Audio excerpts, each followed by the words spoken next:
This week on Jambar TV, we'll be discussing student opinions on events in Russia and Ukraine. Then we'll talk about how a grad student is creating a historic trail system. We'll also discuss the women's basketball team and their regular season accolades.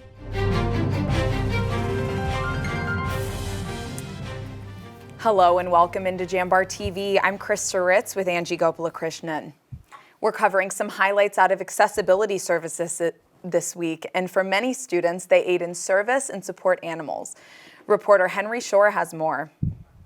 Service animals on campus may be cute, but they are all business.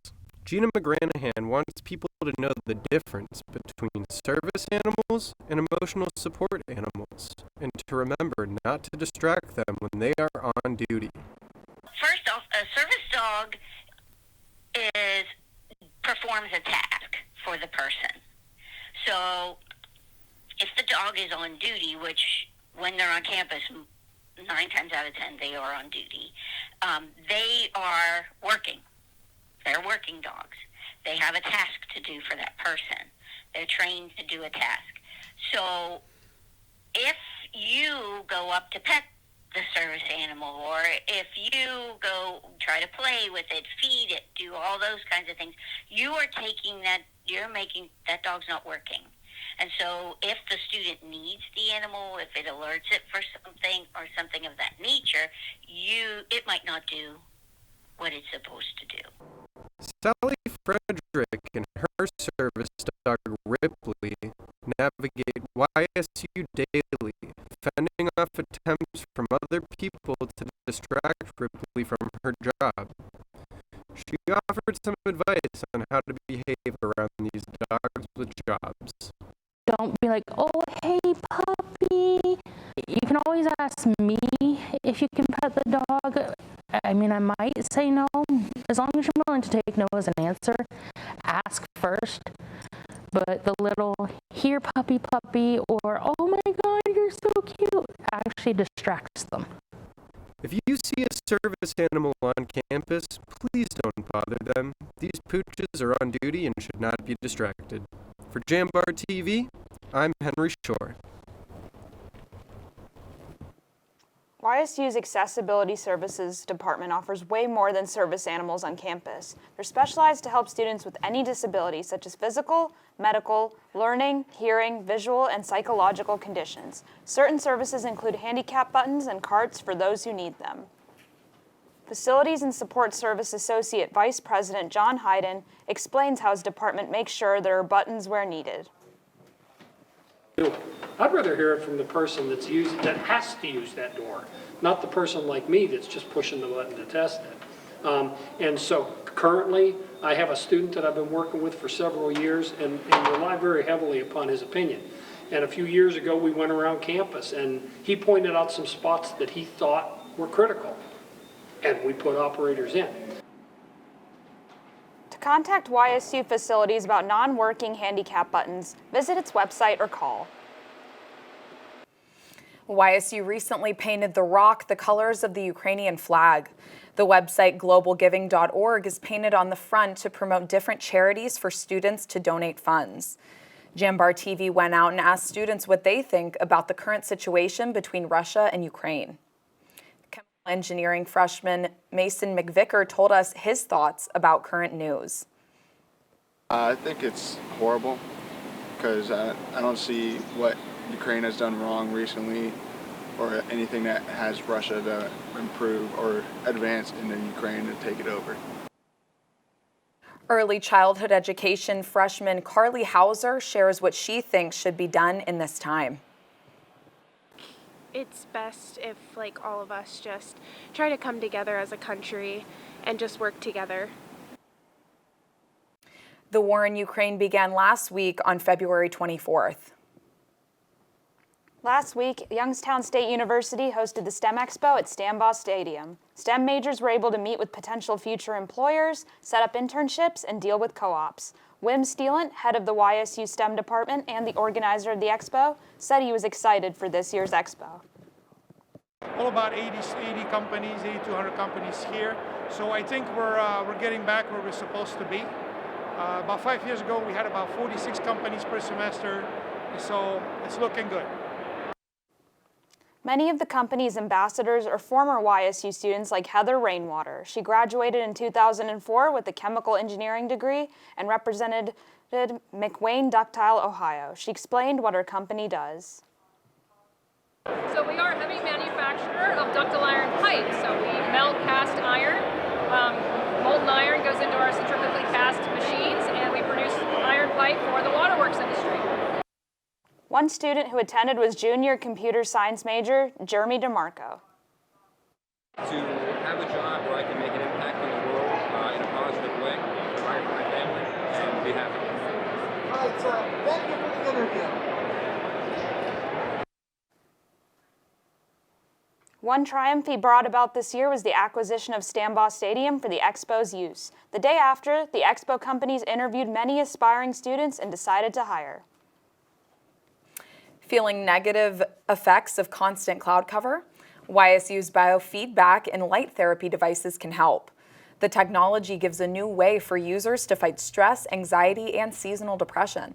The technologies are specific to each user, providing better results. The equipment is free to students and faculty and can be checked out on the Campus Rec website. This week, YSU has shattered records regarding COVID-19 cases. Executive producer Elizabeth Koss has more. Thanks, guys. I'm here in the newsroom, and YSU has been updating students for almost over a year now on the current state of the pandemic. But this week, we saw case numbers at the lowest they've been for this academic school year. The university reported 5 total cases. 2 of those were employees, and 3 of those were students who live off campus. However, this marks a 3rd week in a row where 0 cases have returned for students who live on campus, which is another first for this academic year. But the record lows don't just stop there. YSU also saw a 0% positivity rate return through its asymptomatic voluntary testing initiative. For 6 weeks in a row, cases have been declining at the university. The fall in cases has in part led to YSU's decision made last Wednesday to reduce COVID mandates at the university. Masks are required in classrooms and classroom-like settings like labs still, but are no longer necessary in hallways, rec centers, and congregational settings like the Cove or the Hub. That wraps up the latest developments on the coronavirus and the pandemic. But after the break, Editor-in-Chief Sydney Stallnecker will be breaking down the weather. So stay tuned.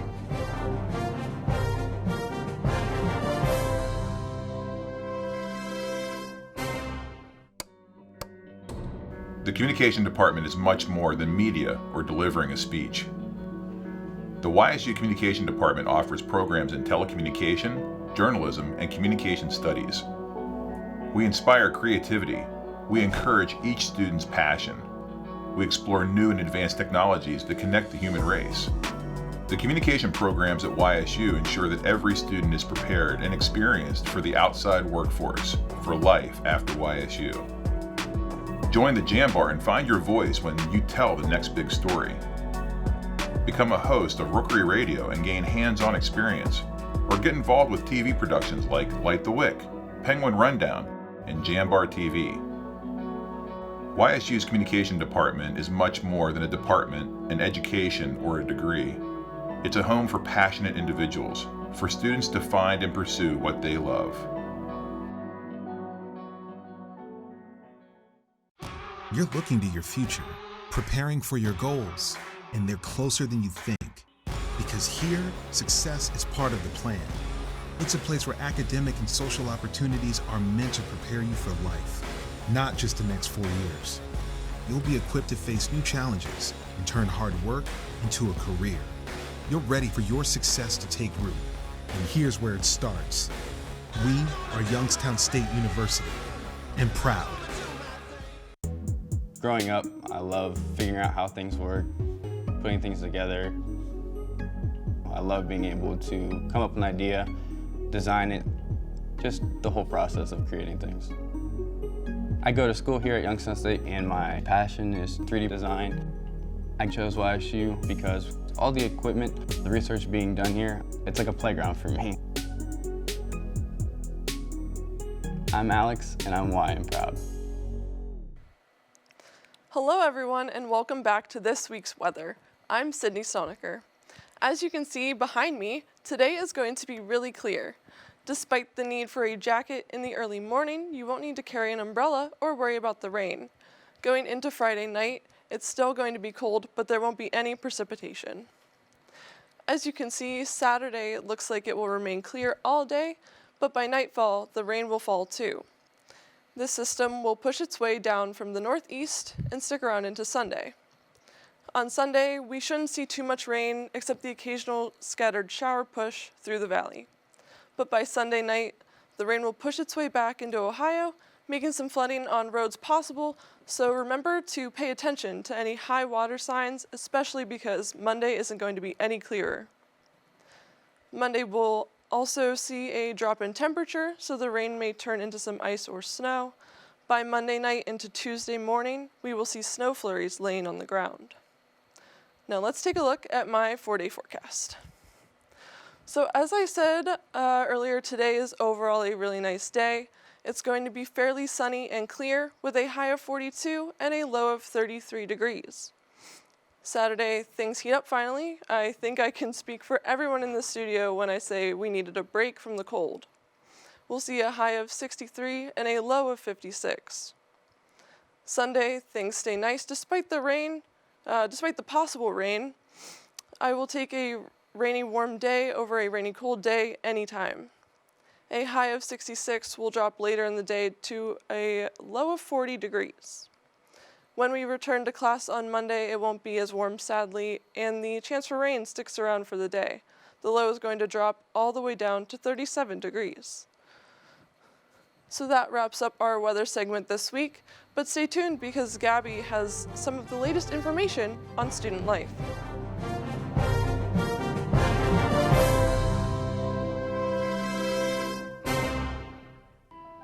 The feeling when my hands are on the piano, it's become comforting. It's somewhere that I can express myself. I go to Youngstown State University and my passion is playing music. YSU is allowing me to take what I love and turn it into a career and do it every single day of my life.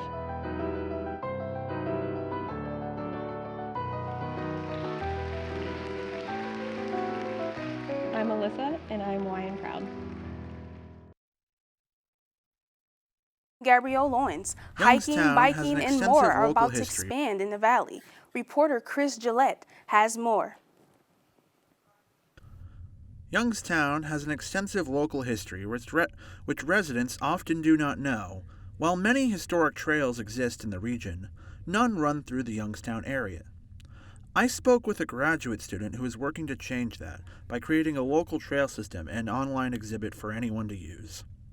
My main project is to both document the history of transportation through the valley while also advocating for active transportation, hike and bike trails. If we connect the Stavage Trail through there to Ravenna, not only will we connect through active transportation our area, but really the whole region, and really the nation east of the Mississippi. So I'm looking at that history while also hopefully planning for the future by advocating for that trail to be completed. Harvard has received much help from Professor Thomas Leary. He advised his project and gave him cues of where to look for information. So the Camelli Center is on one side. There is vacant land on the other that's owned by the Youngstown Tube Company. And that was used in a critical transition around the turn of the 20th century. Marcel Wilson is the head of the Youngstown Historical Center of Industry and Labor. Harvard interned under her last summer. While much of his project was complete, he compiled more material from the YHCIL. Local history is really important to our mission, which is to preserve it and to educate and also entertain people in the community about where we came from. By the end of the semester, the project will be done and displayed at the William F. Mogg Library and the YHCIL. If anyone is interested in seeing the progress on the project, you can go to their website. For Jambar TV, I'm Christopher Gillette. 3 local journalists met last Thursday in a panel discussion titled Obstacles and Opportunities, the Future of Black Media. They shared the insights, perspectives, and experience they had as Black journalists working in the Mahoning Valley. The panel featured Ernie Brown of The Vindicator, Aaron Dean of WYTV, and Milena Spiva of WFMJ. Former WFMJ photojournalist Arthur Bird served as moderator. Much of the conversation focused on the importance of diversity in the newsroom. I think that's important for young Black girls to wake up in the morning when they're getting ready for school and to see Milena Spiva.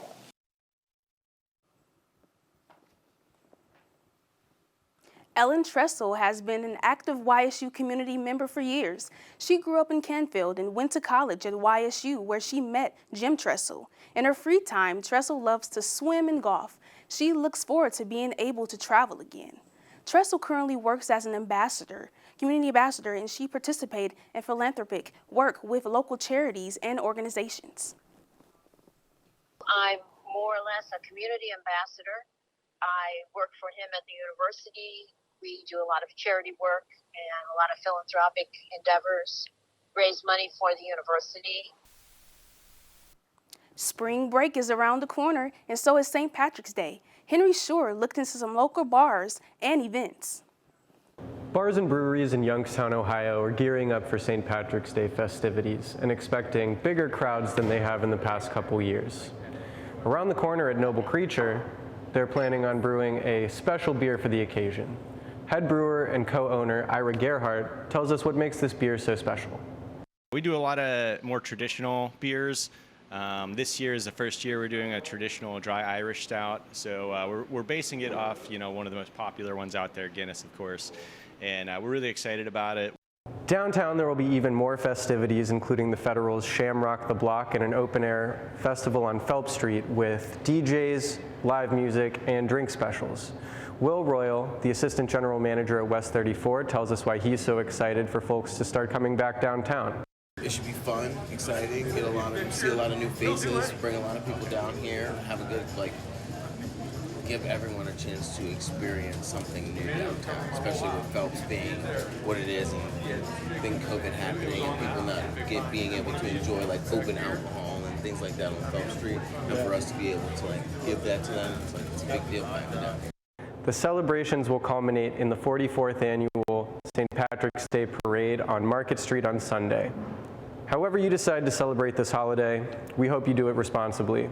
For the Jambar, I'm Henry Shore. Up next, John will be breaking down the basketball's hot takes on the court, so stay tuned.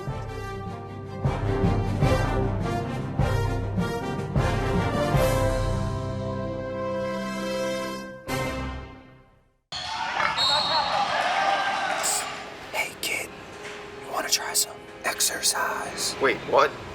What's going on right now? Yeah, man, exercise. I don't know. I don't know if I should even be talking to you right now. It's got lots of benefits. Okay. The benefits of exercise include increased levels of energy, higher quality of sleep, better muscle and bone strength, improved memory, and clearer skin. You're here to be part of something bigger, to make things happen. For you, college is about knowledge being shared and learning experiences that aren't limited to the classroom. On campus, you want to matter. It's about engaging every day, building relationships with students, with mentors, with the community, in the heart of a reinvented city. We are that something bigger. We are Youngstown State University, and proud. Growing up, I love figuring out how things work, putting things together. I love being able to come up with an idea, design it, just the whole process of creating things. I go to school here at Youngstown State and my passion is 3D design. I chose YSU because all the equipment, the research being done here, it's like a playground for me. I'm Alex and I'm why I'm proud. Welcome back to All Things YSU Sports. I'm John Ostapowitz. The YSU track and field team hopes 2022 adds to its long list of wins. Since 1994, the program has earned 17 conference championships. Michaela Mustard has more. This season, YSU's track and field team is the highest-ranked member of the Horizon League.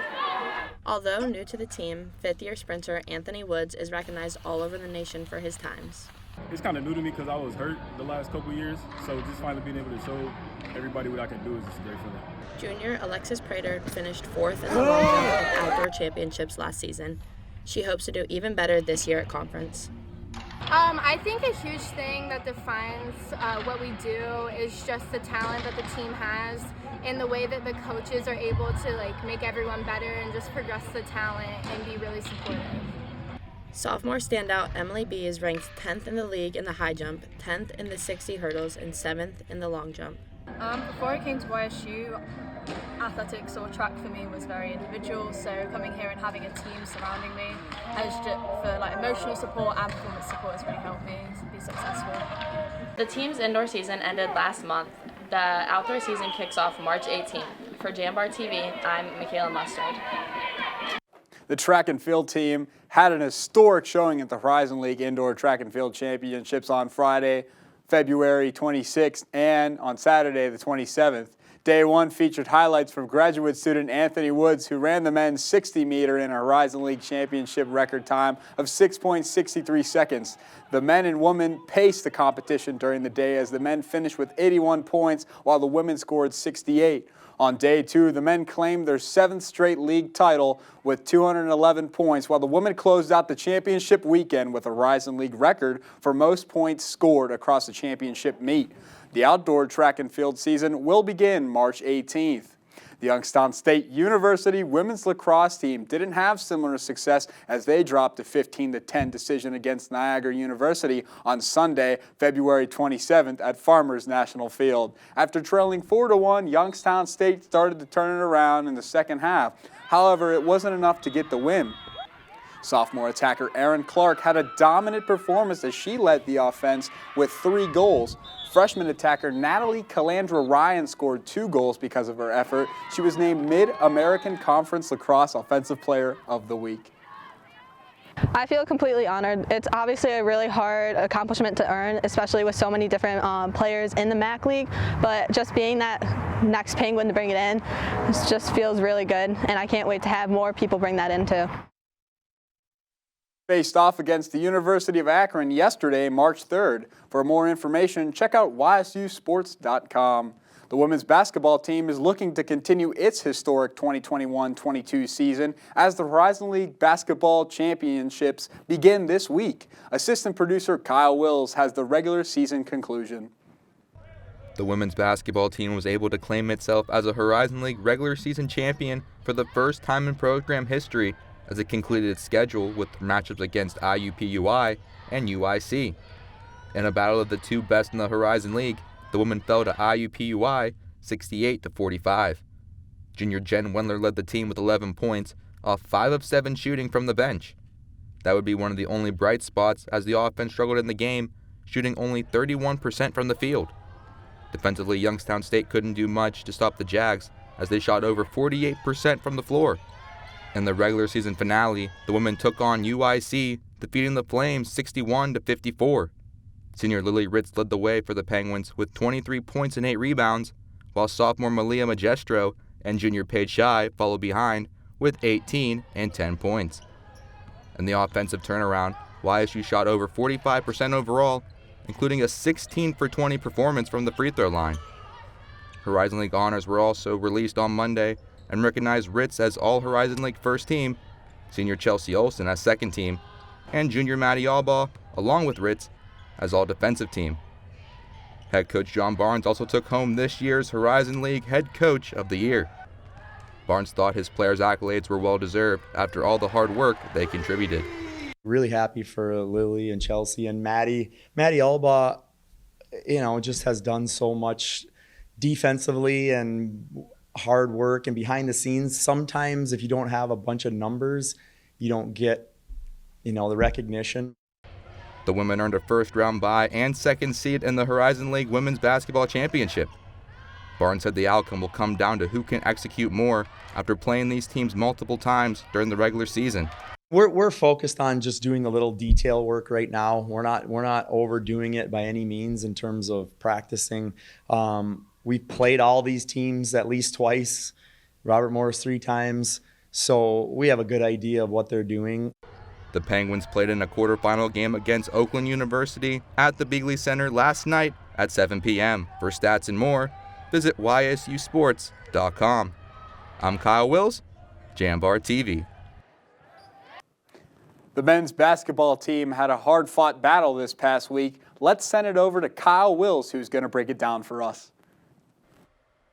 Thanks, John. The men's basketball team didn't have the success that they were looking for to end the season, as they lost their last 2 games of their schedule, losing to Wright State and Northern Kentucky.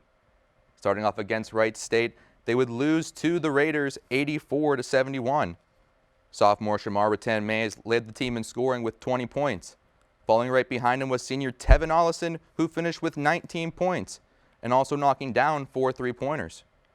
Senior Michael Akuche and junior Dwayne Cohill both had 12 points to help the cause as well. Wright State's offense outplayed Youngstown State's defense, however, scoring 54 of its 84 total points in the paint. The next game also resulted in a Penguins loss as they faced off against Northern Kentucky, losing 75-61. In the loss, Ollison led the team with 15 points, while sophomores William Dunn and Miles Hunter also finished in double figures with 14 and 13 points. The team also faced off in the first round of the Horizon League Championships, where they lost to Robert Morris 77-73. Cohill would have 25 points in the contest, including 19 in the second half, but that would be not enough to come back for the victory. However, in this game, defense struggled mightily as we take a look here at some of the plays that led to this outcome.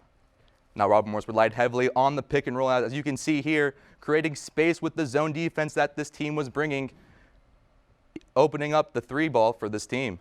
Now, as we take a look here, again relying on the pick and roll, causing a bunch of mismatches for this team, allowing the shooter to get open from the 3-point as Cohill could not get back in time.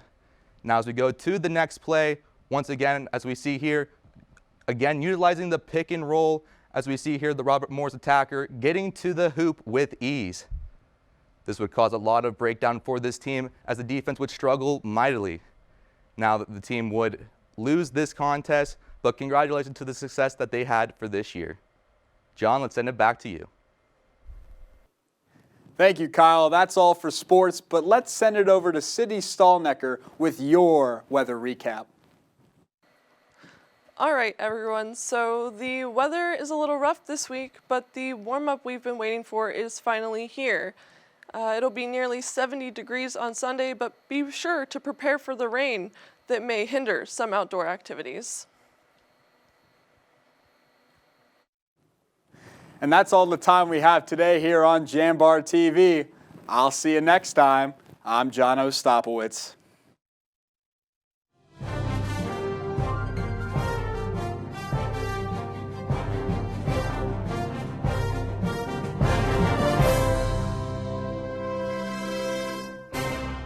Support for Jambar TV is provided in part by the YSU Foundation and the Jane F. Lamb Charitable Foundation. Thank you. You're looking to your future, preparing for your goals, and they're closer than you think. Because here, success is part of the plan. It's a place where academic and social opportunities are meant to prepare you for life, not just the next 4 years. You'll be equipped to face new challenges and turn hard work into a career. You're ready for your success to take root. And here's where it starts. We are Youngstown State University, and proud. You're not waiting to see what the world has in store for you. It's more about what you have in store for the world. All you need is the opportunity. All you need are the resources of a large university and the advantages of a personalized academic setting where you can experience new worlds in the arts and sciences, business, and education, and make them your own. We are where you shape your future. We are Youngstown State University, and proud. You're here to be part of something bigger. to make things happen. For you, college is about knowledge being shared and learning experiences that aren't limited to the classroom. On campus, you want to matter. It's about engaging every day, building relationships with students, with mentors, with the community, in the heart of a reinvented city. We are that something bigger. We are Youngstown State University.